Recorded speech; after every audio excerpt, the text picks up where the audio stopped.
Hi, everyone. Welcome to this edition of Conversations with Nicole. Today, my guest is Chief Harold Buster Hatcher of the Waccamaw Indian people in South Carolina. They were the first state-recognized tribe in South Carolina.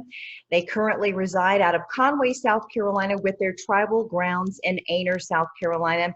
And right now, they work very hard to get federal recognition. Chief Hatcher, again, is my guest. He's also a dear friend. I've known him for quite some time, and he's actually been the chief of the Waccamaw Indian people for 30 years. Chief, thanks so much for being my guest today. Hey, Miss Nicole, thank you very much for having me on. Absolutely. I'm so glad you took the time to be with me today. I think it's really important for all of us to understand our heritage, the people in our communities, the people that have come before us, that have been beside us through all of these years. And your people certainly have had their struggles. And I'd like for you to just tell people about the Waccamaw Indian people, when they came over to this area, their origins, and all of that. Well, the Waccamaw people, we didn't call ourselves Wackamows. The European people called us that because we lived around and walked around the Waccamaw River. But we were here for, the Cherokee or the European people say that the Indian people of this country came across the land bridge between Africa and Asia. I mean, the United States and Asia. I'm not sure that's true. The Cherokee said they came from the South, and I think that if they can spontaneously exist in Africa and Asia, why couldn't they spontaneously exist here on this continent? At any rate, we were always here as far as I'm concerned. Mm-hmm. However, when European contact happened, when the European people came into the eastern coast of South Carolina, the eastern coast of South Carolina, and all over the East Coast, their diseases, we had no defense for them. They killed a bunch of our people. They didn't look at us as their neighbors. They looked at us basically as enemies because our people tried to protect what they felt was theirs. There were disputes and all that. Eventually, a lot of our people helped the European people survive. And the history, as it continued here on the East Coast, the Indians were enslaved. Land was taken, like right after the Revolutionary War. The new state of South Carolina gave land grants to a lot of non-Indian people, but there were people living on that land when they gave it away. My people, for example, they had houses and they had fields and they had hunting grounds. They raised their kids there. They were raised there.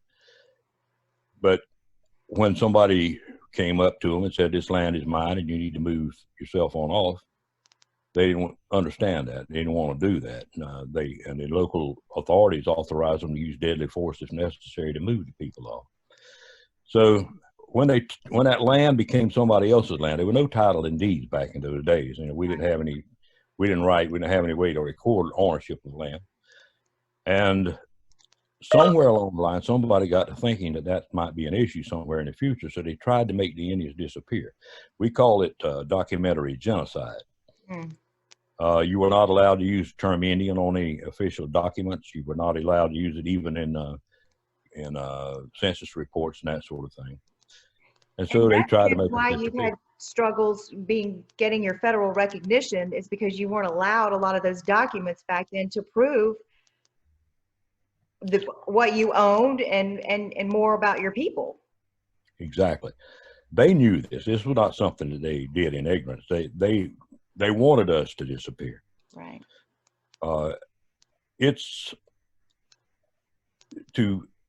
In the last Waccamaw village that we know of was documented by a fellow named Herbert in 1725, before the Revolutionary War.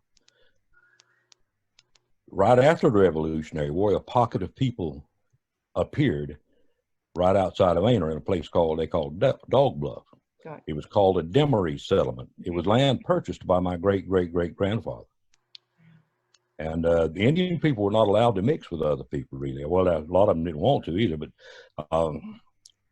the Indian folks gathered around John Jamberry's area out there, became the Jamberry settlement. They had their own school. They had their own church. And they lived basically isolated from the surrounding populace. And that became what is now known as the Jamberry settlement, the Indian remnants of the Waccamaw, right outside of Aner. So that's who we are. That's exactly who you are. So let's kind of fast forward a little bit after that time. Growing up, you actually are a veteran. You served our country, and you came back and you still are not recognized as a people.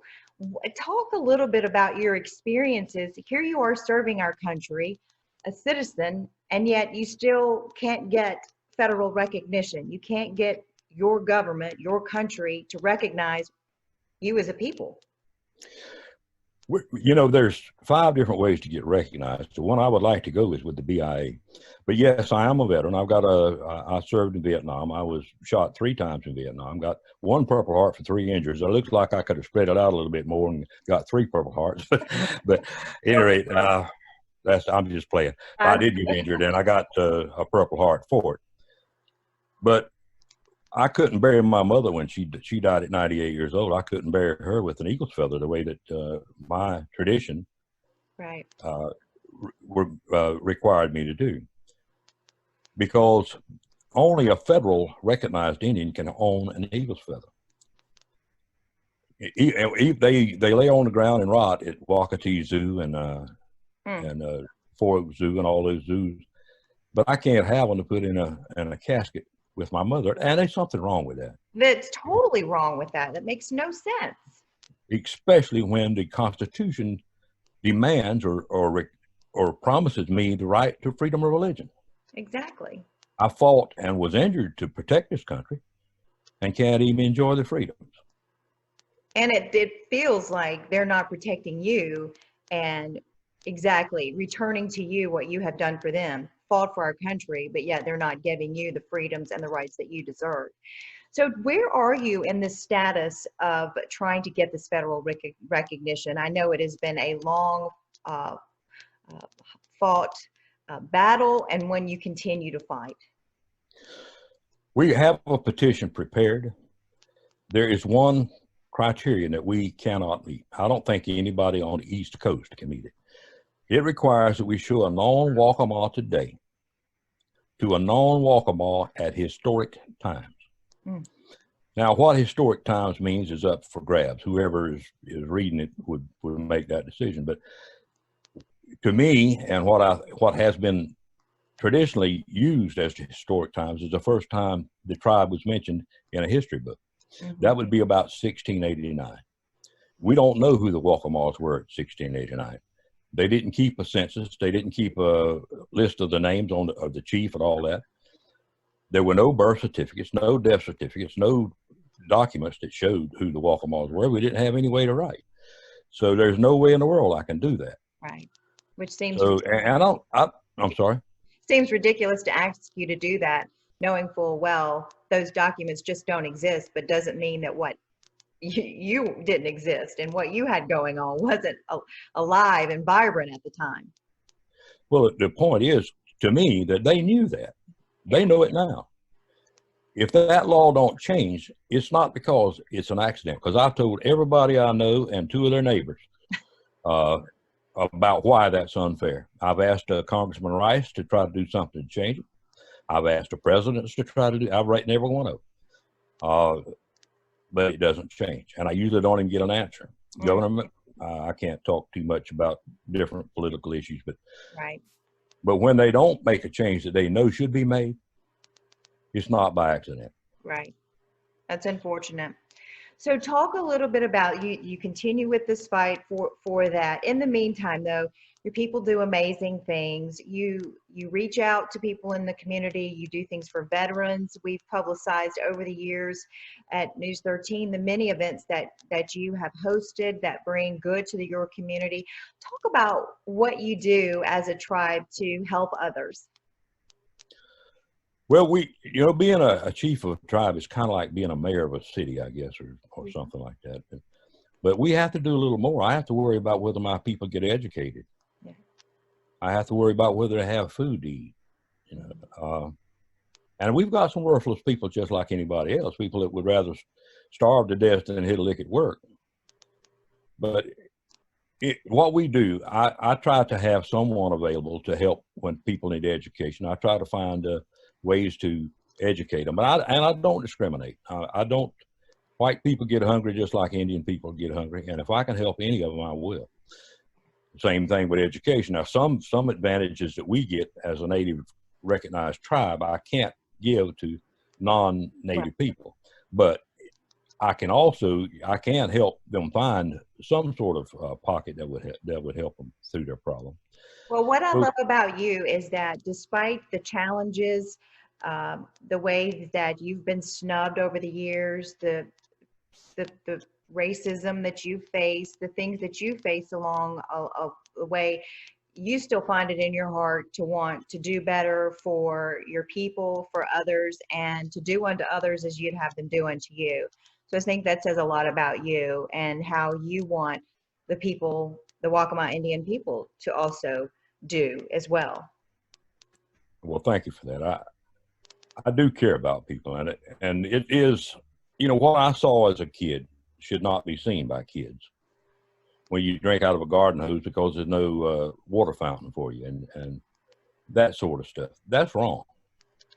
It was wrong then, it's wrong today, and we really need to understand that people need to be treated like people. Yeah.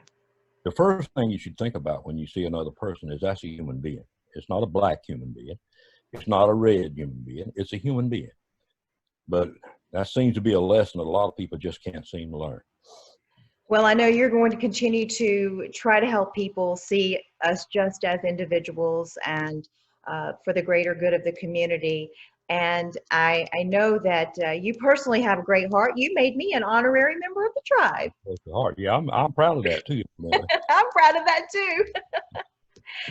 I'm a card-carrying member, and I'm proud of it, and I'm thankful for it, and I want to honor it as well, and all that your community does for others. So I want to be a good part of that as well.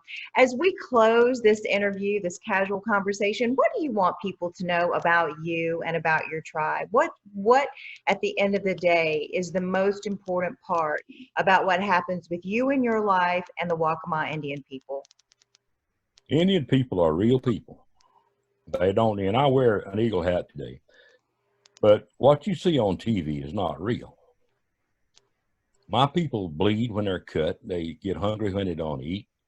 They get diseases and they need doctors, just like anybody else. We're not dead, and the history books tend to make us dead. Mm-hmm.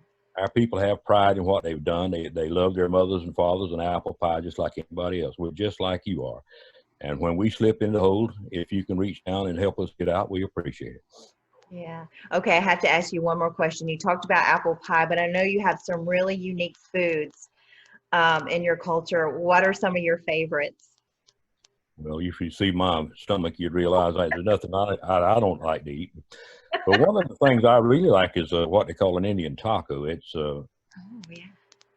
comes with all sorts of stuff. It's like a taco kind of, but it's full of all. It might even have buffalo meat or that kind of stuff in it. And there's fry bread. I know you've heard of that. Yes, yes. Very good. They put honey on it, and which was traditional. They used to take the bread. It wasn't bread like they use now, but they would take corn and crunch it up and fry it and put honey and stuff on it. It was pretty good. It's still pretty good, as a matter of fact. Sounds good, actually. So if I come to one of your events where you remind me again what you call it when you have the in February. Yes, but the fire where you have the fire. We do a fire circle morning. A fire circle, yes. Do you actually have some of the foods and all of that? And when you do the fire circles? We're thinking about having a frogmore stew, which yeah. You know what that is? Yes, I do. It's good. we don't get a lot of buffalo meat and that sort of stuff in anymore, but we kind of make it the way we make it, and it's pretty good. They sound really good. A lot of people think it's frog meat, but it's not. So. Right. Well, listen, I want to thank you for spending this time with me today. I treasure your friendship. I appreciate what you're doing in the community, and I wish you much success as you move forward in trying to get this federal recognition. In my opinion, it sounds like it is way overdue, obviously, and I wish you the best of luck in all of that, Chief. Well, young lady, when you get interviewed by Nicole Boone on, then you made the top. So I'm soaring along there with the Eagles right now. So. Well, you are so kind to me. I appreciate it. I really do. Folks, that's going to do it for this edition of Conversations with Nicole. Thanks so much for joining us, and be sure to share this edition with others right here on your social media. We hope you have a great day.